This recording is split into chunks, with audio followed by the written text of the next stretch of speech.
8:30 in the morning. I'm just going to Good and Proper, there with the colourful chairs, to meet Claire, who owns it. And she's going to talk to me about the trials and challenges of owning a zero waste store. Why make well?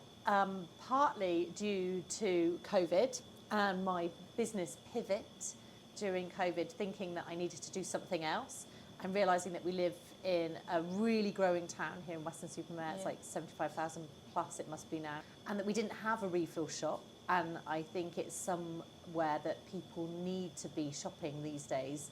There needs to be these shops in every town. We need shops like this to give people a moment to see that there's options out there and that the supermarkets aren't the only way.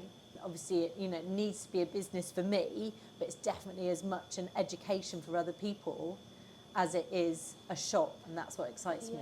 I've got a really great core of regulars, absolutely, and then, hopefully by doing talks and social media, I can just reach out to those people that wouldn't have considered using me, that might just come in and they're like, oh, just come for a browse, and that's absolutely fine. Pop in, have a little look round and see what changes you can make. I've been advertising in our local Mercury in the Resident, which is a monthly magazine that comes out. I've started doing talks, people have approached me to do them. That has been a step. Never done public speaking for the last 2 years. You were excellent the other night. But I actually really enjoy it, and I think that comes from when you're passionate about something. Also, I want to say to people, I'm really happy to come and do these talks, but I'm just like you. It is a new journey for me, and although it's definitely something that's always been important to me and my family, it's still learning new things all the time, and I still certainly have had to do a massive deep dive into climate change and net zero and all those things. This is a whole education experience for me. I do definitely get a little bit of imposter syndrome that I don't know enough because it's ever changing. So it's like, knowing that facts 6 months ago definitely might not be the same as now. I did Western College a few months ago. That was really good. They were 16, 17-year-olds, and I was expecting them to know it all. I was expecting them to be full on, want to talk about climate. Literally, they're all sat there with their Evian bottles. I was like shocked. I was thinking, seriously? You guys don't even have a water bottle? It's like, for me, that's literally the very first step you can take, isn't it? Take your bottle with you. Yeah, and I was really surprised because I thought it was kind of our younger people that were also going to be influencing the parents' decision, and then hopefully influencing what the parents might do in their homes, as obviously the people, like you said before, with the buying power, because at the end of the day it's our responsibility, isn't it, to our children have learned behaviours from us. But the one thing that I used to hate with my mum was we were never allowed to buy food out. So we were always the kids with the lunchbox, and that's my daughter. But she doesn't care because I'm not nearly as strict as my mum. When I say there was nothing in the house, I mean nothing sweet.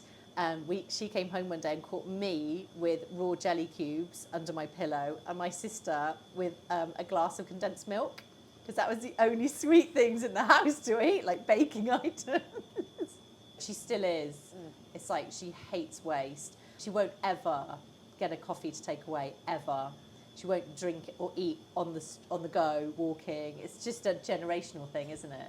Oh, do you know what? Just talking to people, I love it. I really love connecting with like-minded people. And also, more recently, I've loved learning again and learning about climate change and my carbon footprint, and that it's just a whole new world to me that obviously I knew about recycling, but I didn't really know much more in depth about that. So that is what I really, really am enjoying, and learning for me is difficult. So I'm finding it really good, but also really challenging. Probably washing up liquid, hand soap, laundry liquid, fabric conditioner, they're all really, really popular.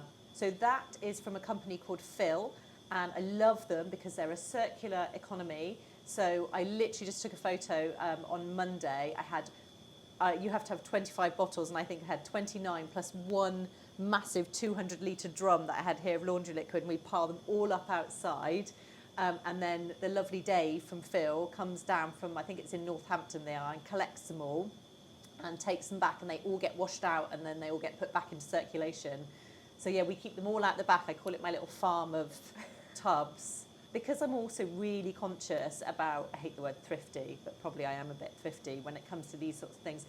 I think it's more about value for money, isn't it? So I'm conscious that, you know, I want my customers to feel that the product they're getting is really nice. So I did some research into it and I loved Phil, and then the fact that they're a circular economy as well was just the icing on the cake. So some of the items like the pasta, the wholesalers are getting really good at sending that in massive paper bags. That's brilliant.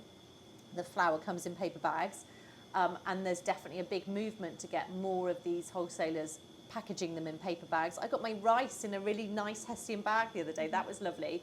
But absolutely some of them do come in plastic bags. I certainly wouldn't lie about that. But yeah, hopefully the idea is if I'm buying 5 or 10 kilos of it in one bag, then it's better, like you said, than buying 500 grams in like very small plastic bags. I also do really anally wash out all my plastic bags and take them to Tesco's soft plastics recycling, which is a whole nother story because I know it doesn't all get recycled, but at least a part of the stuff that I'm putting in the soft plastics is hopefully getting recycled. Again, I've got an amazing Facebook community where we're all about setting up a zero waste shop. So we all talk about things like this all the time. And at the moment, there isn't something that's widely available for my particular till. Traditionally, they're butcher's tills, and the zero waste community have taken them on because they're really easy to, the way you can tear the weight of your container when you bring them in. So that's what we use, but it's not so easy to find, especially with the sticky labels, but it's definitely something that's being talked about and looked into. It's also being aware that that's another cost, like those labels no doubt will be much more expensive for us to buy. I've turned off the receipt thing on my till. So if you want a receipt, I can do you a receipt. Majority of people don't even ask for a receipt. I actually get through very little till roll. Again, it's like trying to reduce the amount we use rather than maybe pay so much more to find the paper one. And what frustrates me in this circumstance is that the big companies should be standing up and saying, oh, well, we'll absorb the cost of those and we'll buy them on bulk. So then for us, it becomes like industry standard, because as soon as the massive companies take it on board, then it becomes much cheaper, doesn't it?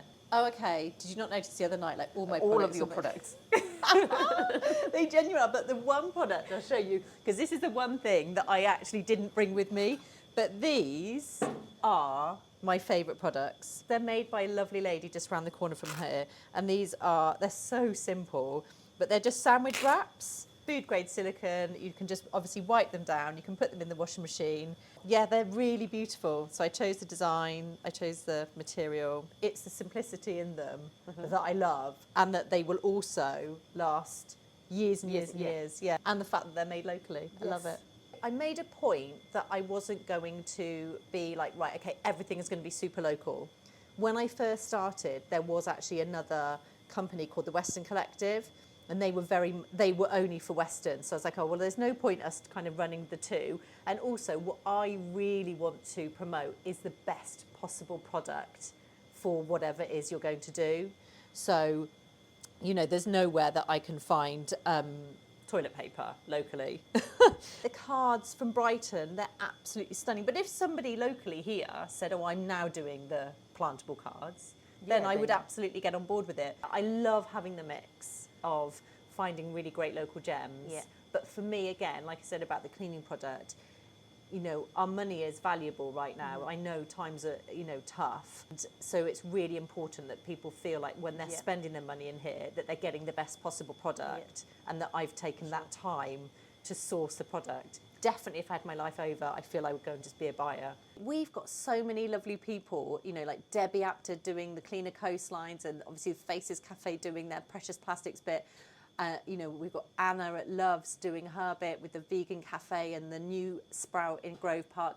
My hope is that collectively we can make this town like on the map for being sustainable, for being plastic free. Do you know what? My one big hope, I really want to see all plastic buckets and spades gone, and I really want to find some sort of like bucket made from something sustainable out of an edible product. Not that you would eat it, but you know, something that would just disintegrate after you'd left it on the beach for the day. How amazing would that be?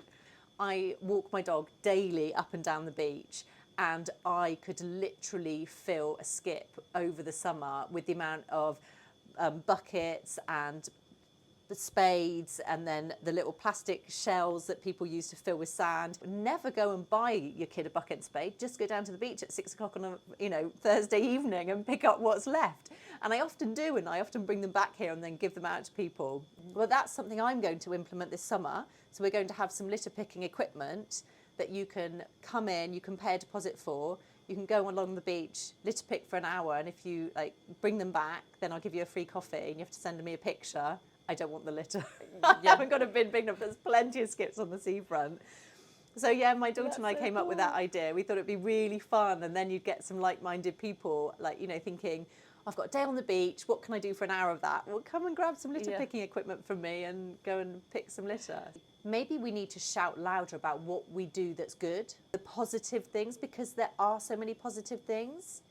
But I feel that sometimes when we do shout about those positive things, we get so much negative comments from other residents, especially on social media, that you kind of feel pushed down by that. And I think that's a real shame. Just be grateful for the fact that, you know, Weston has got like amazing arts installations coming, like the Sea Monster.